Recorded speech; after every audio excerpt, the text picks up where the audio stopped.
कन्हैया के दर्शन करके मुझको महाराज धीरे धीरे धीरे धीरे चले गए। और अब कृष्ण भगवान लौट करके आए तो दाऊ जी का संग्राम चल रहा था। तब दाऊ से कही, दाऊ भैया 17 बार मैदान में जीते हैं, विजय हुई है, लेकिन अब की बार हारना पड़ेगा, अब की बार हारना पड़ेगा। विचार करना, जीती हुई लड़ाई को कोई हारना चाहता है? लेकिन भगवान हार स्वीकार करते हैं। क्यों करते हैं?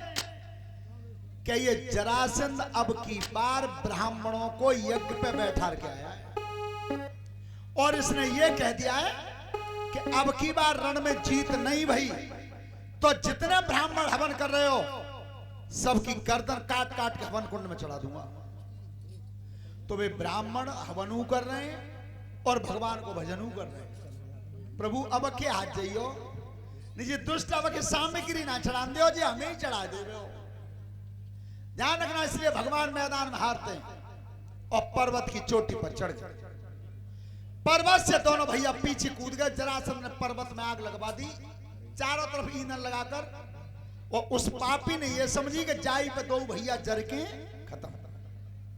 लेकिन भगवान ने विश्वकर्मा से सागर के बीच में जो नगर द्वारका बसवाई थी, द्वारका के लिए भगवान चले। क्या कह के आए थे कि आज जा रहे हैं, कल रुकेंगे, परसों आ जाएंगे। ध्यान रखना, परसों की कह करके और मथुरा को भी छोड़ दिया।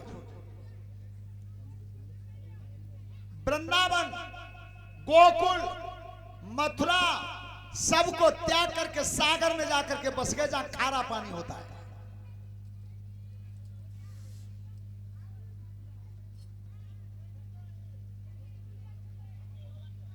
हेलो, भगवान जब द्वारका में बसे किस तरह से?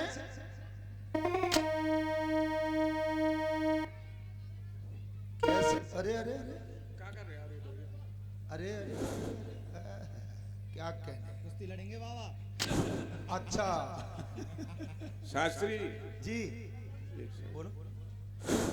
देखो, सभी कन्याओं का, वरुण जी का, यज्ञपति परीक्षित का सम्मान हो चुका है और मैं ये अपने सभी कार्यकर्ताओं से, हमारे जो कमेटी के जो कार्यकर्ता हैं, उनसे आग्रह करूंगा कि भट्टी खोदने के लिए ये कारीगर हमारे कब से इंतजार कर रहे हैं। सब इकट्ठे होकर के जगह बता में, जिससे ये भट्टी को दबा में और एक टेंट मंगवाओ, टेंट मंगवा के इस काम को भी शुरू कर दो। जितने भी कार्यकर्ता हैं मेरी तरफ सुन रहे हो तो वहां से पहुंच जाए। ये तिरुमल सिंह और मेरी आवाज सुन रहे हो, पप्पू, प्रबल प्रताप, जो भी कार्यकर्ता हैं इस तरफ ध्यान दें कि वहां पे पहुंच जाएं और इसकी भट्टी के लिए इंतजाम कर दें। हेलो स्वामी जी, बैठ जाओ आप। बच्चे बात करना बंद कर दो। देखो समय कम रह गया, केवल 1 घंटा रह गया है और कथा को विराम भी करना है, क्योंकि अब दावत के काम की शुरुआत है गई। और भगवान द्वारका में बसे किस तरह हैं? हेलो, हाँ 5 ही बजे जाऊंगा। बेटा बैठ जाओ। भगवान किस तरह से पहुंचे लल्ला बाबूलाल? अरे विधाता तजी गोपिनों को संग चले गए दीन दयाला।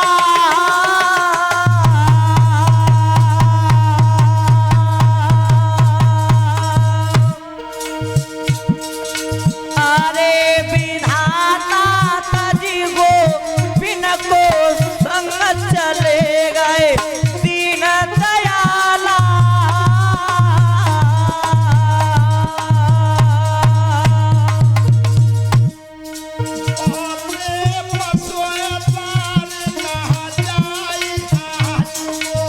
नन को लाला और अरे बसो द्वारिका जाई आज वो नन को लाला।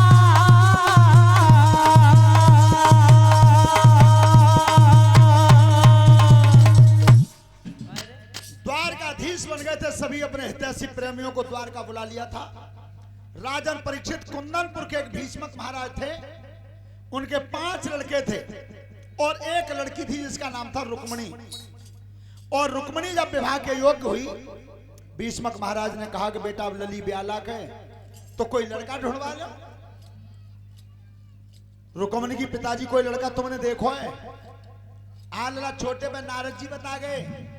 और अब मैंने चारों तरफ नजर करी है तो मेरी बेटी लाख बरनाथ द्वारका के कृष्ण। रुकम की भौं चढ़ गई दोनों। पिताजी तुम्हें जो ज्ञान है कि हम राजा हैं और वो ग्वाला है, कोई मेल ढूंढो तुमने। इन लड़ा तुमने कोई देखो है? लड़का हाँ मैंने देखो है, भाई बराबर को देखो है तो तुम्हें ही बता दो। तो रुकम अपनी बहन को बरना बता रहा है। कौन सा? अरे शिशुपाल चमेरी मारो,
ध्यान रखना, जबरन पत्र लिखवा दिया। अरे अरे अरे जबरन पत्र लिखवा दिया। और शिशुपाल के हाथ में जब चिट्ठी पहुंची बड़ी खुशी हुई कि कितनी सुंदर बहनें उनकी ताको ब्याह मिलने पर झटका लगो दिमाग में उल्टो है रहो है। मारो ही जा सकत है और ब्याह मारा तब हुए और अब हुए। और बे जो तक ब्याह मान न दे तो तक रोटी न खाए। ध्यान रखना, शिशुपाल 2 दिन पहले ही बरना बन के मोहर धर के और कुंदनपुर में आ गए। अब तो ना कोई डिगाते हो। अच्छा बोले चलो चलो चलो। हेलो हेलो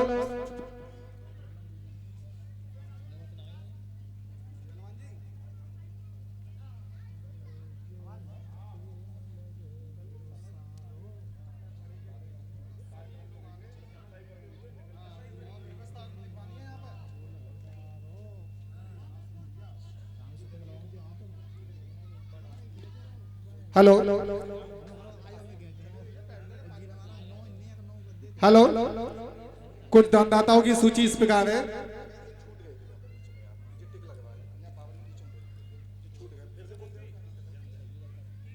जिन सभी की सूची इस प्रकार है।